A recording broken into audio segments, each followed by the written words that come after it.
Eh ouais, j'ai fait les scouts. En fait, c'était pas vraiment les scouts. En gros, c'était des scouts, mais laïques. Genre tout le monde peut venir. Par contre, je vais pas dire le nom de l'organisation parce que je vais dire des dingueries et je sais pas si vous êtes content que j'en parle ou pas. Parce que c'était il y a plus de 10 ans et ils ont sûrement évolué, c'est sûr. Donc du coup, on va appeler ça les scouts, mais c'est pas des scouts, vous avez compris. Ah ouais, enchaîne Étienne. Premier week-end de chaque mois, moi et mes frères, on allait camper avec les scouts. Pour le coup, le week-end, c'était pas vraiment le plus fun. Genre on dormait dans des salles des fêtes de villages random, on faisait 2-3 activités. Le reste du temps, rien. Portable interdit évidemment. De toute façon, moi j'en avais pas. Mais c'est bien, ça nous laissait le temps de réfléchir et de faire le point sur nous-mêmes, un peu de philosophie quoi. Qu'est-ce que j'ai envie d'être chez moi et de jouer à la play bordel. Le pire c'était les camps de vacances en octobre. On se les pelait, tout le champ était boueux. Je me souviens d'un moment en repos, on était tous là autour d'un tonneau en feu, histoire d'essayer de se sécher parce qu'on était trempés. On était en plein let's play SDF là. C'était vraiment pas ouf. Et par contre là où c'était incroyable, et là où j'ai passé certains des meilleurs moments de ma vie, c'était pendant les camps d'été. Ah ouais, ça c'est la vibe. Forcément, t'es ado, t'es lâché dans la forêt, tu fais des activités de fou, tu construis le QG de l'équipage. C'est Minecraft le bail. Tout le monde a un rôle, mais surtout en ce qui me concerne, tu fais plein de conneries. Wow, y a pas à dire, le montage ça donne soif. Et ça tombe bien, j'ai des boissons hydratantes Oli. Oli, c'est des sachets que tu mélanges avec ton eau pour faire ta boisson. En vrai, c'est rapide de fou. Tu prends ton sachet, tu prends ton eau et paf, une bonne boisson hydratante pour le sport. Au délicieux goût de poire, de pêche, de kiwi. Ou alors mon préféré, cerise. Quelle grâce. Ça, c'est la gamme pour le sport. Elles sont pleines d'électrolytes. Électrolytes en français. Ouais, je vous fais la traduction. Ouais. Non, mais on avait tous compris en fait. Qui permet une meilleure hydratation. D'où l'intérêt que ça a pour le sport. Perso, moi, c'est ma gamme préférée. Mais ça n'engage que moi. Après, on a la gamme énergisante. Pourquoi on veut se donner un bon coup de...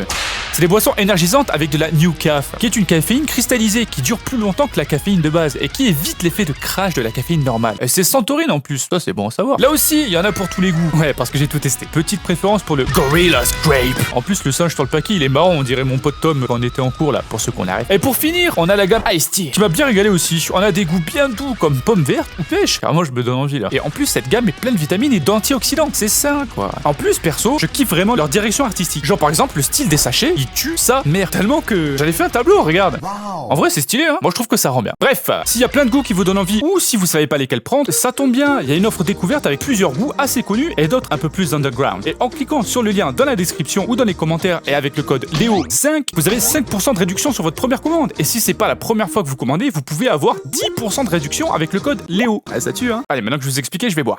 Alors, vous étonnez pas si je parle pas trop de mes petits frères, parce que déjà, on était avec nos propres potes. Et puis, de toute façon, on était presque jamais dans le même camp de vacances, parce qu'ils étaient dans la catégorie d'âge des plus petits. Ça s'appelait le groupe des louveteaux. Mauvaise nouvelle.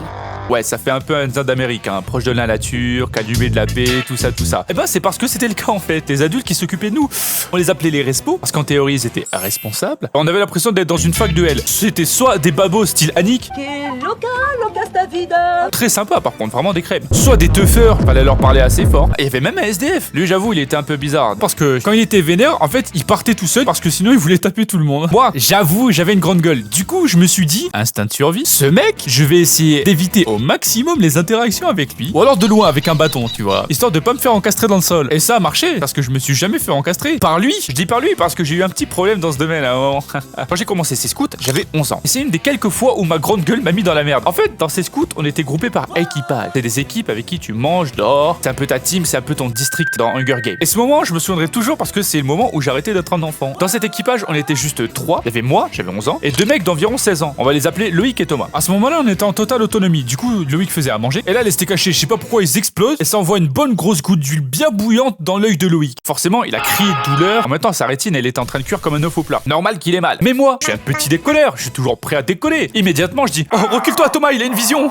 Moi et Thomas, on se tape une énorme barre. Par contre, Loïc, avec son œil qui est en train de cramer, ça l'a pas trop fait marrer, hein. Il est arrivé vers moi et il m'a mis une droite télescopique en plein dans mon bras de gamin de 11 ans là. Forcément, j'avais 11 ans. Je ressemblais à ça. On n'est pas dans un manga, les gars. J'ai donc chialé. Mais les trucs, quand il y a pas d'adultes ni de filles avec de l'empathie dans les environs, c'est que tu peux chialer autant que tu veux, il y a personne qui va venir. Et du coup, après avoir boudé 30 minutes tout seul dans la tente là, bah j'ai séché mes larmes. Et en sortant de la tente, c'est le moment où j'ai mis les pieds dans ma vie d'homme. Et c'est là que j'ai compris que quand t'es un mec, personne ne viendra t'aider même si tu pleures. Et c'est comme ça que je suis devenu le Batman. Mais j'ai quand même continué à vanner tout le monde. Je me suis juste adapté. J'ai appris à courir vite. Bref, le temps est passé et c'est à mon tour d'être le plus âgé dans mon équipage. Ouais, j'étais le chef. Donc c'est à mon tour de frapper des enfants de 11 ans avec mes biceps de gars de 16 ans. Quoi? Ah non, je rigole. J'étais plus dans la torture psychologique. Quoi? Et comme c'était mon équipage, je vais donc vous présenter mes subordonnés. Je sais pas s'ils sont ok pour que je parle d'eux, donc j'ai changé leur prénom. Pour commencer, on avait Mathieu, un autre moins que moi, mon meilleur pote du camp, le sang de la veine, le petit père de l'artère. C'est avec lui que je faisais toutes les conneries possibles. Petit monstre. En fait, c'était une pitchoune qui était dans notre équipage. Elle avait tout le temps de la morphe qui coulait du nez. Elle était maladroite, elle parlait super fort, elle comprenait pas souvent ce qui se passait. Mais elle était là. Et c'est pour ça qu'elle était cool. Un petit monstre, quoi. Après, il y avait deux mecs qui devaient avoir 13 ans. Eux, je pense sincèrement qu'ils étaient cliniquement hyperactifs parce qu'ils arrêtaient jamais de parler, de crier et de prendre des petites voix. Et genre, jamais. Et la dernière personne de mon équipage, la meilleure pour la fin, Anaïs. Une fille de mon âge magnifique. Le style de visage que tu remarques immédiatement parmi tous les autres dans la foule. Sur les photos, limite, on se demande ce qu'elle foutait avec son visage de princesse, les deux pieds dans la boue avec des gueux comme nous, genre. Évidemment, moi et Mathieu, on était amoureux d'elle, mais bon, ça gênait pas notre amitié, ça faisait un peu de rivalité entre potos, quoi.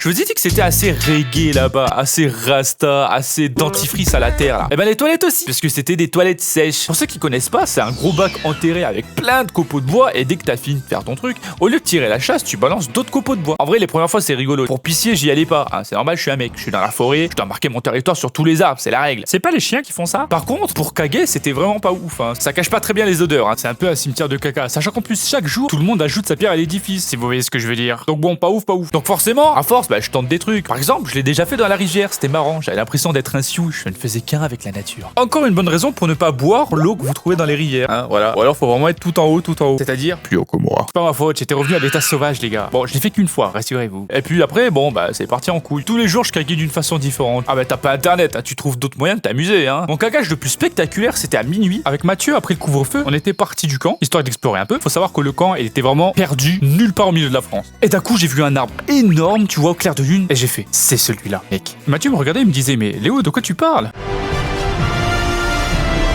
Je vais caguer là-haut.